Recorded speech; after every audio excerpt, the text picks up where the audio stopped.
Hello, flower friends. This is Jen, and you are listening to the Floral Hustle podcast.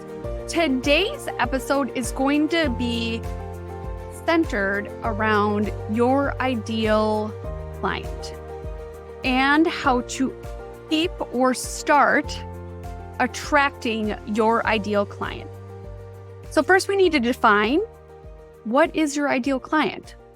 Is it couples that are getting married? Is it everyday, birthday and get well soon, those type of orders? Or is it corporate clients? Is it cultural weddings? Is it, some niche or niche that you're really into? And how do you start attracting more of that? If it is something that it lights you up. And one example could be, like for myself, I love doing cultural weddings. So I make sure that my social media has a heavy cultural wedding focus. I am posting pictures of those events. I am talking about it. And what's interesting is most florists know that they want to do something more and more and more because maybe it's more profitable. Maybe it's more fulfilling to them. But they are not putting a concerted effort behind that exact thing.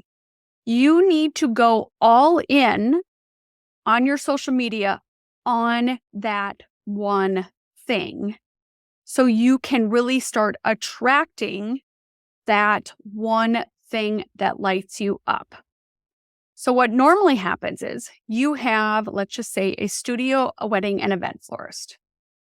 They are now posting every Mother's Day thing. They are posting that they have daily orders. They are posting, yep, I did this wedding. They're posting, different things related to being a florist. But their sole purpose, where they make 80% of their money, is doing an actual wedding. That is who they want to attract. They want to attract a couple. That is their bread and butter. So they need to act accordingly. You need to be posting different facets of it that, whole, like if you love to do ceremony structures, you should be posting beautiful ceremony structures that you've done. If you love to do lots of personal flowers, you should be posting lots of personal flowers. If you love to do hanging installations, you should be doing a bunch of posts about hanging installations. If you love doing weddings at this venue, you should be posting weddings that you've done at that venue. And from there, you can then take that focus and say, okay, I want to post or be on social media or have an effort on my website. Let's just say you want to post 5 times a week. You could take one concept for the week. Let's just say that is a place where you want to do a wedding again with a budget that works for you, not only financially, but creatively. You're going to potentially do a blog post. Start with your blog post that is, I always use this example, Machine Shop Weddings. Machine Shop is a very unique venue here in Minneapolis. So I'm going to take and make a post about a wedding that I've done there. I'm going to, because it is a feature in the venue, they have this amazing trussing that automatically lowers and raises with a little button switch. I am going to, literally have it be about a large chunk because I want to attract couples that are getting married there, but couples that are getting married there that also want that trussing decorated. So my blog post is going to be about this machine shop wedding that I've done in the past that maybe I've asked for the photographs and I'm tagging the photographer in my blog. I then am going to take a big chunk of that blog and make it about that hanging installation that I want to keep doing. Then I'm going to make an Instagram post about this, my blog and about this wedding, about this hanging installation. And then I'm going to be posting that on my Instagram page. I'm going to create a story graphic in Canva. I can hit the resize button and I can make a Instagram story. I'm going to take one of the stickers in Instagram. I'm going to say new blog post. They have a little sticker that you can just select and put new blog, enter that in. And so that is going to show overlaid on my graphic. Or I can even take my Instagram post and put that same sticker over it. Then I'm going to put the URL to my blog. So they can click in and get to that blog. On Instagram, I am tagging the venue and I am using hashtags that will show up for couples that are getting married there that potentially are searching.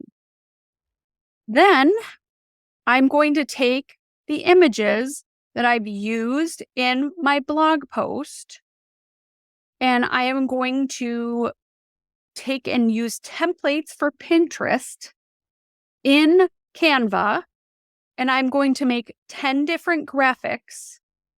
They can be just a little bit different, but I'm going to take those graphics and make them all a little bit different, and I'm going to schedule them to post one every day or every 2 days if I'm, posting about a couple different blogs right now. And then that content is going to be tagged with that venue. It's going to be tagged with hanging installations. You're going to use these keywords that a potential couple getting married at that venue would be using in their search. Then I am going to maybe add a little bit of video. If you're getting married at Machine Shop, let me tell you 3 floral, ideas that will really make your wedding stand out at Machine Shop. So then I'm doing a short form video or a long form video first, all about this topic, the same topic that we've done a blog, we've done an Instagram post, we've done whatever. We've done all of these things supporting our initiative of attracting more of our ideal client. And I'm going to just talk about that venue and show my passion behind that venue, show my, excitement about working at that venue. I am then going to use that hashtag strategy again.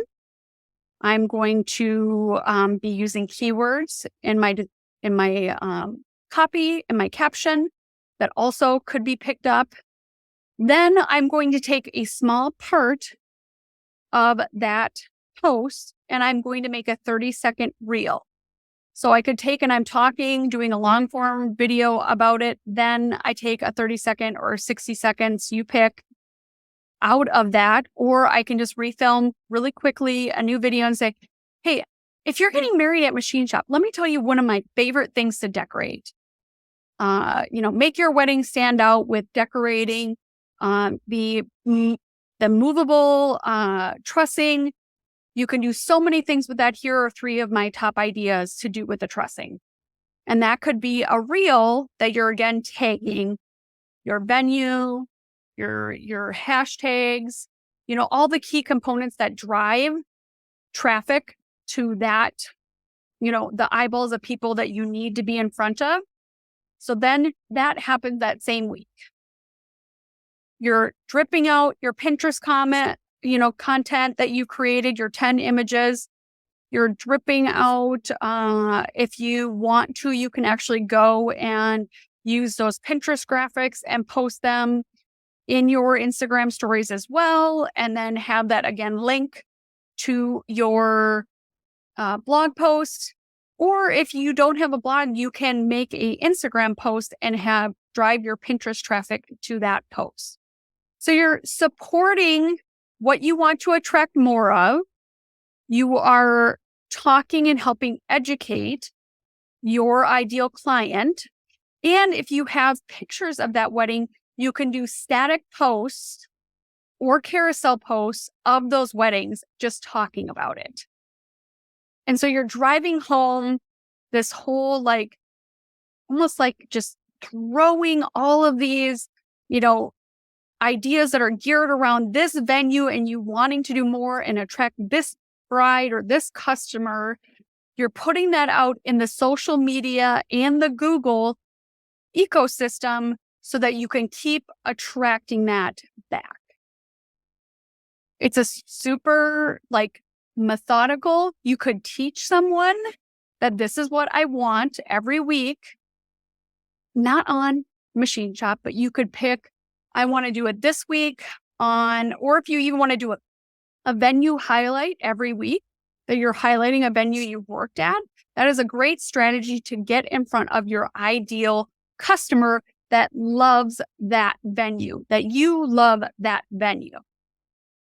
So you keep just putting that content out there that supports the ideal client that you want to attract, that you know has the budget to afford the type of things and work that you want to produce.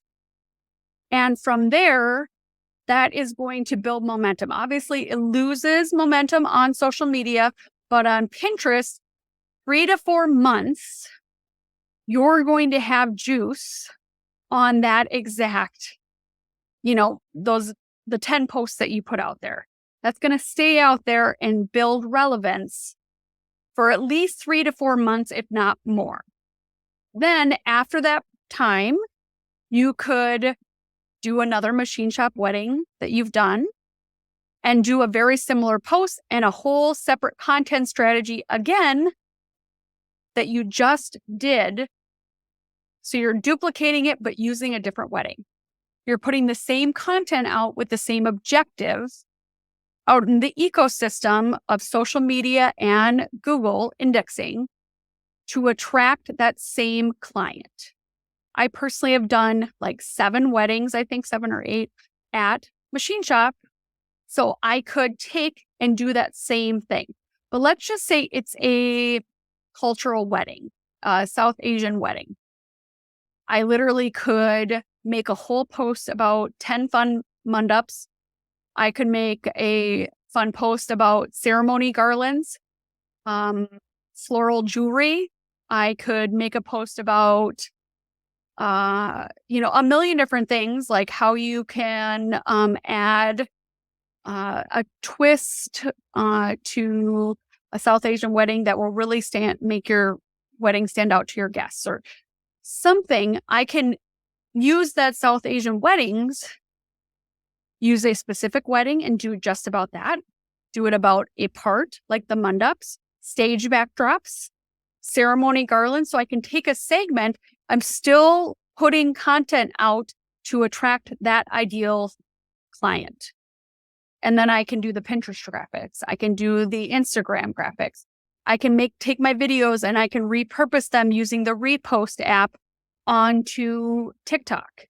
So I keep being able to put out content that will attract my ideal client with my ideal budget. You can always get somebody that's, not exactly a perfect fit, but if you consistently put out content that is geared towards that client, you're going to attract. You're going to start repelling the clients that you don't want, that don't speak to you creatively, because you are putting out what really you are inspired to do. I hope this episode was helpful today. I think that having a strategy in general is going to help make social media and the ecosystem of Google feel so much more manageable. And putting a strategy and even having somebody execute it for you is such an easy task that often feels so overwhelming, but I know you can do it. There's scheduling tools out there to make it easy for you. There's Canva to help make it easy for you. And you can really push yourself forward and start propelling your business in the direction of the ideal client you want to attract. Thank you so much, Flower Friend. And I really appreciate you listening, and I appreciate all your guys' support, and hope you have an amazing flower-filled week. Bye.